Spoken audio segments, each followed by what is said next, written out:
Radar Político. Que lindo. Deixou rodar a vinheta. Funcionou. Acertamos hoje, hein, Sidney? Que bom, maravilha, A maravilha. Alessandra está comemorando aqui, ó, Mas com aquele gol na né? Copa. Com razão, se esforça para dar certo, tem que dar certo. Thaís, você pode abrir, vamos lá. Já está na linha conosco o nosso trio de política mais bem informada do Brasil, Igor Gadelha, de Brasília. Bom dia a todos. Ele lá, super elegante com essa gravata. Eu adoro esse modelo de gravata, Igor. O Obrigado, Caio Junqueira, não veremos a gravata do Caio Junqueira. E o Fernando Molica também não veremos a bermuda, quer dizer, a gravata do Fernando Molica, porque ele, tem certeza que ele tá de gravata também, né? Bermuda cinza, a bermuda que é cinza ou a gravata que é cinza, Molica? Deixemos para a imaginação do ouvinte.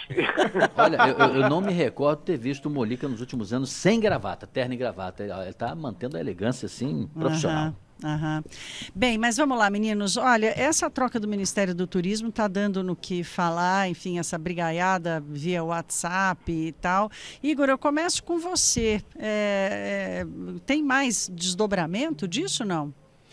Tem sim, viu, Thaís? Essa mensagem que a gente trouxe ontem em primeira mão lá no Visão CNN, na qual o ministro do Turismo chama Ramos de traíra, fala que ele esconde do presidente Jair Bolsonaro o altíssimo preço que o governo tem pago por aprovações insignificantes ali na Câmara. Enfim, essa mensagem provocou aí, lá no Palácio do Planalto, viu? Animou, na verdade, Thaís, os ministros da ala militar do governo a pedirem a cabeça de outros 2 ministros, além de Marcelo Álvaro Antônio.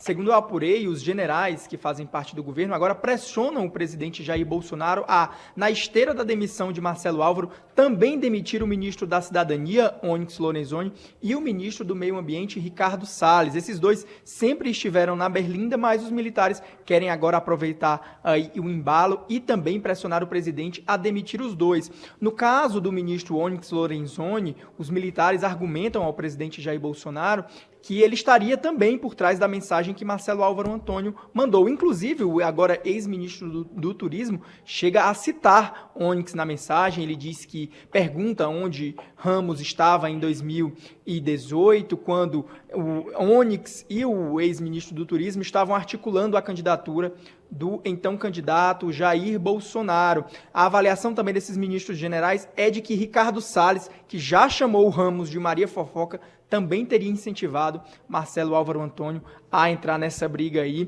Por enquanto, o presidente não tem dado sinais de que vai demitir o ministro do Meio Ambiente. No caso de Onyx, a sua demissão, como a gente já contou aqui diversas vezes na CNN, o Caio também contou até recentemente, ele está sim aí na mira e é esperada uma demissão dele na troca, na reforma ministerial que o presidente pretende fazer em fevereiro.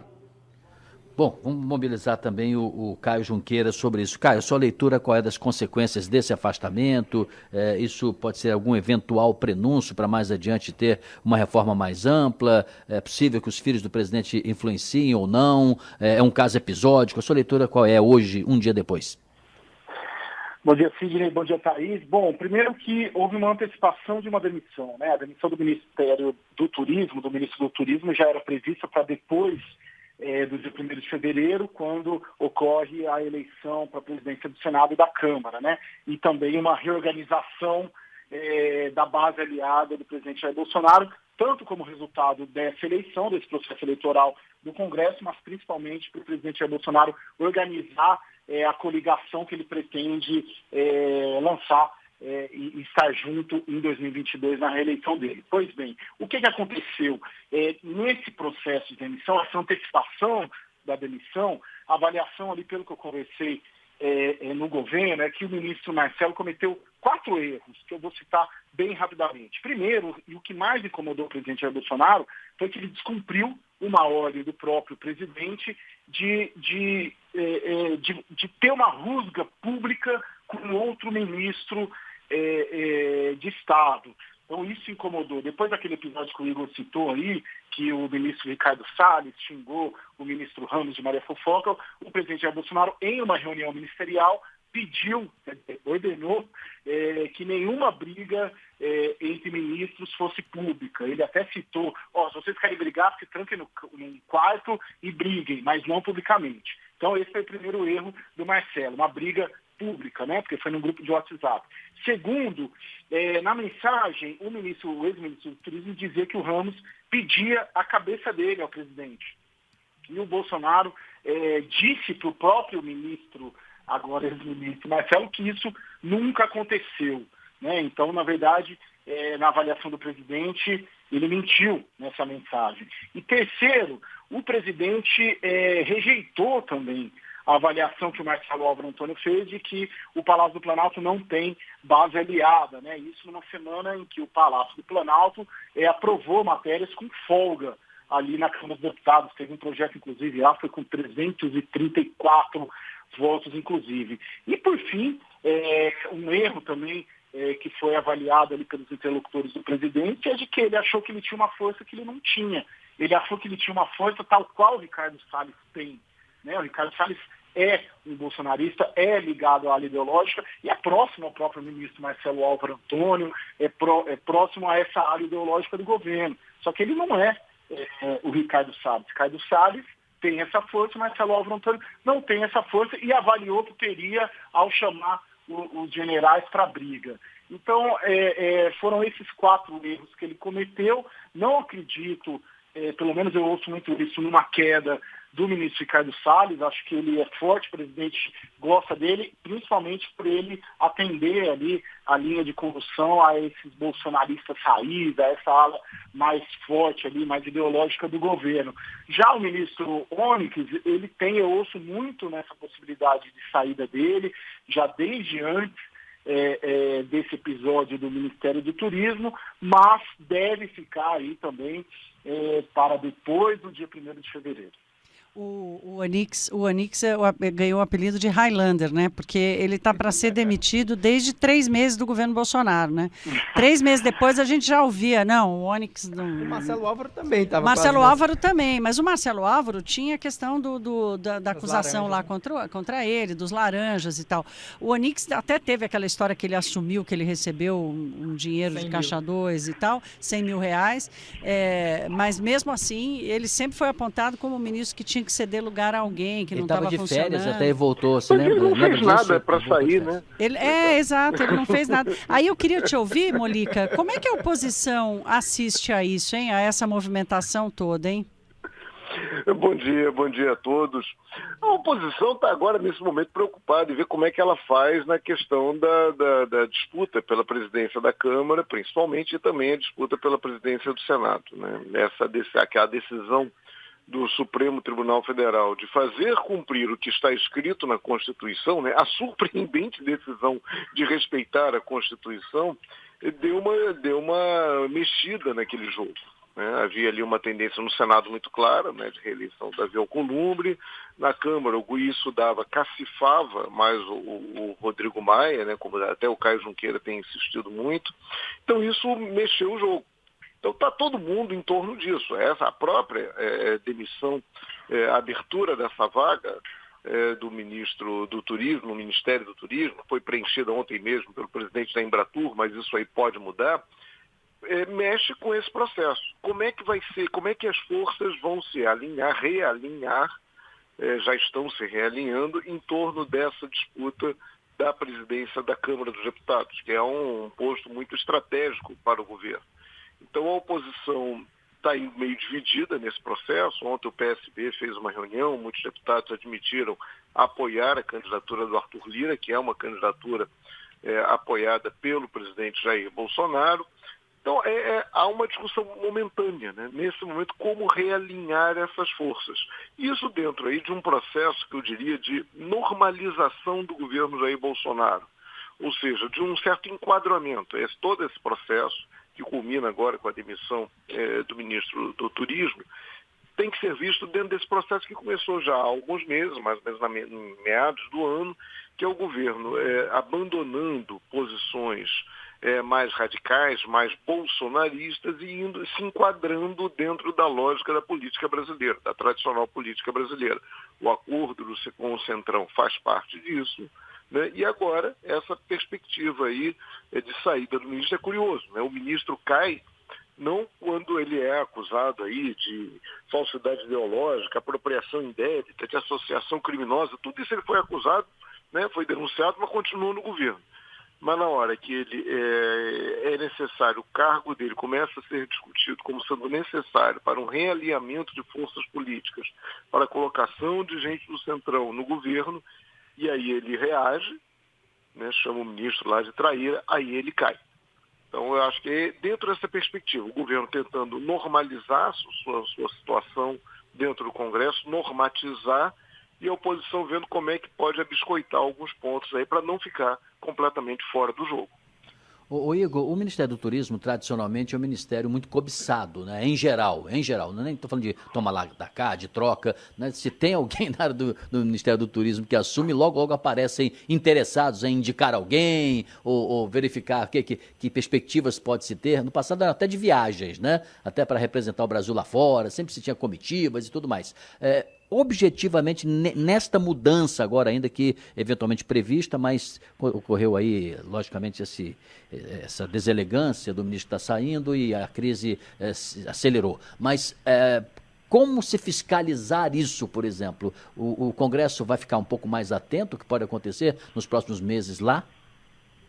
Olha, Sidney, o Congresso está de olho ainda nessa pasta do Ministério do Turismo. Há quem diga, inclusive, que o presidente da Embratur, o Gilson Machado, agora ex-presidente, assumiu interinamente o comando da pasta, embora hoje no Diário Oficial da União conste ele como ministro efetivo da pasta. Mas há quem diga que até fevereiro um nome do Centrão pode, então, assumir o comando do Ministério. E teve uma fonte lá do Planalto que eu conversei, viu, Sidney, ele fez uma observação de uma jogada política do ministro Ramos. Toda essa saída do ministro Marcelo Álvaro já ficou claro que foi articulada pelo ministro Ramos, né? Só que o Ramos, em vez de sugerir um nome do Centrão já de agora, ele mesmo, Ramos, sugeriu ao presidente o nome de Gilson Machado, porque sabia que era um nome que o presidente gostava, era um nome que agradava àquela chamada ala ideológica. E a avaliação foi de que Ramos foi inteligente nessa jogada, porque se ele tivesse proposto de cara um nome do Centrão, aí ele enfrentaria resistência do presidente ou estaria dando argumento para o que Marcelo Álvaro Antônio diz, de que ele tem feito acordos, aí nada republicanos, com o Centrão. Então ele fez essa jogada e deixou aí para fevereiro ou depois da eleição lá na Câmara para, né, tentar emplacar algum aliado do Centrão no comando do Ministério do Turismo. O Gilson Machado, ele não é um cara que tem muita, né, entrância ali no Congresso Nacional, todo mundo está de olho, vai ficar de olho nele sim, mas sempre na espera de conseguir, né, o cargo dele a partir de fevereiro. Caio, mudar um pouquinho de assunto, quero falar um pouco, ouvir vocês um pouco sobre a eleição para a presidência da Câmara e do Senado, mas antes de passar a bola para você, eu vou pedir rapidamente para o Igor contar, Igor, rapidinho a sua apuração que você deu agora há pouco, até eu estava te assistindo aqui na televisão e perguntando, daqui a pouco ele chega aqui e conta para a gente também a sua apuração sobre isso, e aí a gente passa a bola para o Caio.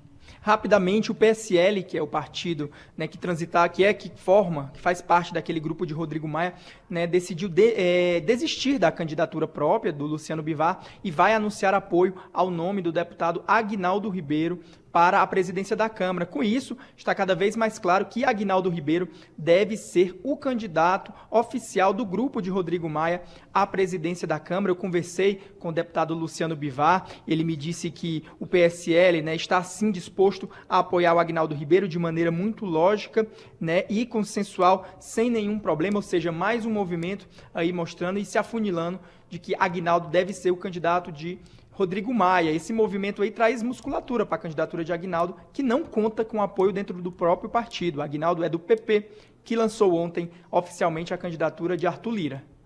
E aí, Caio, como é que o Palácio responde? Ou reage então, melhor?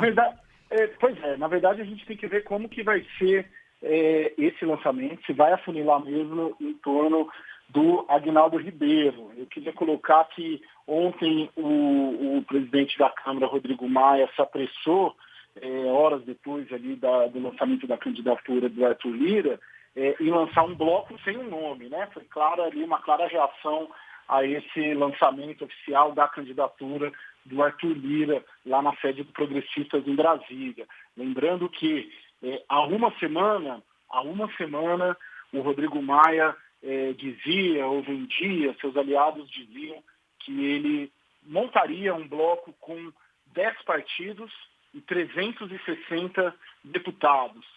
E ontem o lançamento do bloco dele, que na verdade foi um protocolo do bloco, foi com 6 partidos e 160 deputados, ou seja, a decisão do Supremo Tribunal Federal de domingo de barrar a reeleição do Rodrigo Maia e do Alcolumbre teve como prejuízo para o Rodrigo Maia, teve um custo de 200 deputados em 3 dias, uma desidratação muito forte, ele correndo atrás. A gente pode olhar que o Arthur larga na frente, né? Larga na frente. A gente tem que olhar também com muito cuidado e atenção para a candidatura do Marcos Pereira, que ela está sendo colocada em campo também ali com beneplácito, vou usar essa palavra, do Palácio do Planalto. Por quê? Porque daí o Palácio do Planalto coloca 2 candidaturas, né, informais, Arthur Lira e também o Marcos Pereira, e o Rodrigo Maia coloca essa candidatura do Aguinaldo, se for esse mesmo o nome, parece caminhar para ser.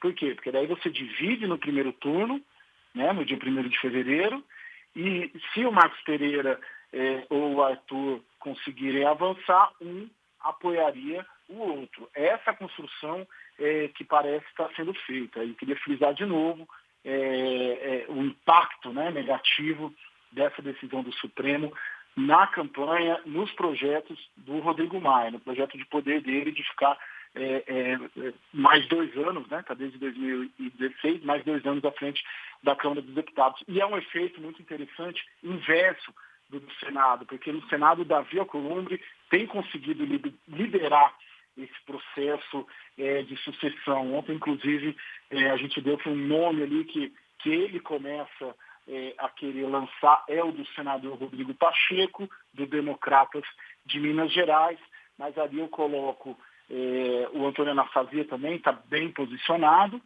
e o MDB, claro, precisa definir a sua vida, mas tanto o Davi quanto o PSD do Antônio Anastasia não querendo que seja o MDB, que o MDB retome o poder no Senado Federal, que foi o partido que comandou o Senado neste século, primeiro com José Sarney e depois com Renan Calheiros. Essa disputa, tradicionalmente, nunca é uma disputa de partidos fechados, né? Se fala em ter coligações, de ter grupos para poder, de alguma maneira, barganhar a melhor opção, porque, tradicionalmente, mais adiante tem a retirada de alguns, a mudança de lado e coisas desta ordem. Como é que ficam os partidos mais à esquerda, ou de centro-esquerda nessa disputa? Eles vão esperar um pouco para se verificar uma melhor clareza, ou já estão articulando, pendem para algum lado? Está começando agora. Está cedo, mas quais são os primeiros sinais de fumaça? Olha, Cisne, existe uma questão que até o presidente do PSB, Partido Socialista Brasileiro, Carlos Siqueira, tem repetido muito, eu conversei com ele outro dia. Ele diz que essa eleição para a presidência das casas não passa muito por a questão ideológica da formação de frentes, ou de direita, ou de esquerda, passa também, mas não é o essencial. Isso envolve também muito o futuro de cada deputado, de cada partido, principalmente. Quando você fala lugares na mesa diretora, isso é uma questão importante. Nessas negociações, essas negociações incluem, por exemplo, garantir a um deputado a presidência de uma determinada comissão importante dentro da Câmara dos Deputados ou do Senado. Isso inclui espaços de relatoria de projetos. Né? Olha, a gente vai, Cisne, se você votar com a gente, eu te entrego a relatoria do orçamento no ano que vem. Então, são espaços de crescimento parlamentar, de disputa parlamentar, em que o deputado, o senador, ele aparece. Ele mostra trabalho, ele mostra serviço, ele se valoriza, né, em todos os sentidos. O relator do projeto do orçamento recebe pressões, recebe pedidos. Quando você recebe pedidos, você tem o direito, o poder de atendê-los ou não. Então isso é uma questão, tem uma questão ideológica, ainda mais num governo tão marcadamente ideológico, né, como o do Jair Bolsonaro, a questão de colocar de se colocar, dar margem para ele, asfaltar o caminho de Jair Bolsonaro para o Congresso Nacional, isso é uma questão que a esquerda vê de uma maneira preocupada, né? Vê com uma certa apreensão. Mas, ao mesmo tempo, pensa ali em cada partido. E o próprio Siqueira diz, olha, tem que ver também que as candidaturas que se colocam para a presidência, as candidaturas viáveis, são de centro-direita. Tem basicamente a mesma pauta da área econômica, tem basicamente os mesmos objetivos gerais.